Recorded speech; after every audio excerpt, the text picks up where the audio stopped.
This is the 2-pack of the replacement filters for the Craftsman wet dry vat for the 5 to 20 gallon wet dry vats. These are really great filters here. This is a direct replacement. They're exactly the same as the Craftsman red stripe filters that come OEM with the actual unit.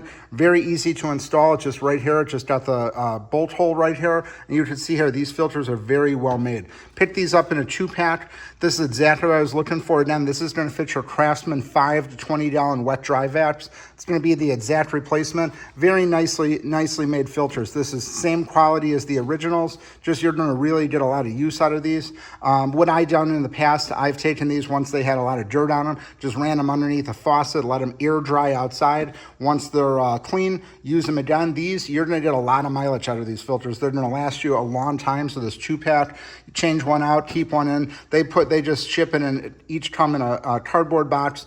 Each one is wrapped in plastic separately, so you just need to take out one at a time. When you need the second one, just toss the other one, but you're going to get a lot of use out of these. Hand wash them. Very good pickup here. So if you got the Craftsman 5 to 20 gallon wet dry vat, definitely going to want to check out these air filters. Really great items.